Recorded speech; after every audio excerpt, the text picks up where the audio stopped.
Back out here, Harrison County, in that bog that was recently burned, and the mass bloom has definitely started and taken effect. I decided to stop here real quick because I found the first hybrid of the year, a Sarracenia x Gordonii, or Sarracenia bialata.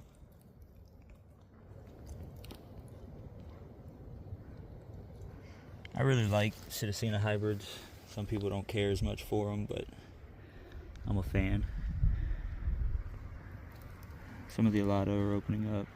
As you can see, a lot of the flowers are in bloom. I've also got some pinguicula here next to me.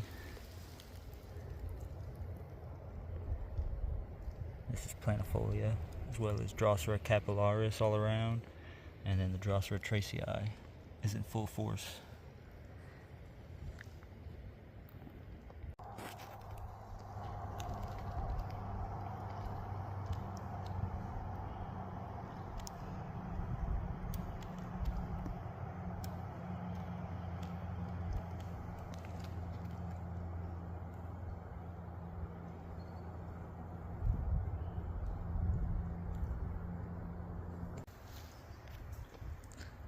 Little Lampropeltis release.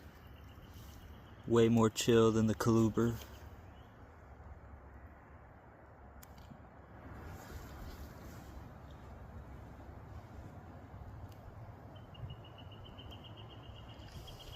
Okay, I guess we'll respect his wishes and believe that we cannot see him. Stopped here in the bog again because this is just one of the larger alata flowers I've ever seen. Not enormous when you compare it to some flava, and I'm sure there's even larger alata out there, but that one really struck me as being pretty large.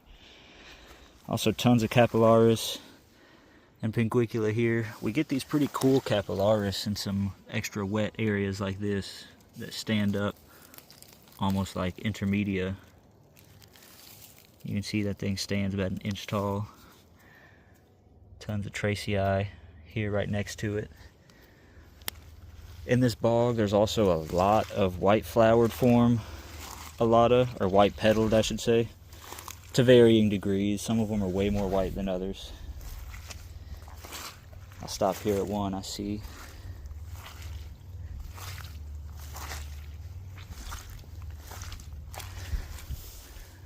So these here you can see are quite pale compared to the one behind it.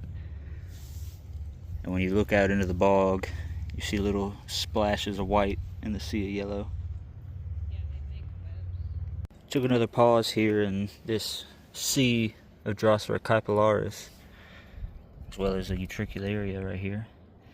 But I stopped because this flower caught my eye again. This thing is quite a looker with tons of little pink stripes. There's no pictures left or new pictures forming yet for me to tell. You know, this could be an introgression hybrid, possibly, of Sarracenia. Get a little bit of that red influence. The Sarracenia themselves in this bog aren't quite flowering yet, but they are all around. Here I just happen to see another hybrid. And you can see the flower gets a little bit of pink coloration to it. Another real short one here that may be another hybrid. Bog is looking really good after a burn though. You can see there used to be farmed lines of pine here. I don't know if they were set to help establish this or if this was a remnant plantation. You can see a lot of trees have been cut down, and the fallen trees actually leave scars in the bog for years and years. You can see there's no tree left here really. Little scraps of wood here and there amongst the carnivorous plants. And yet there's a whole scar that could be here for possibly decades.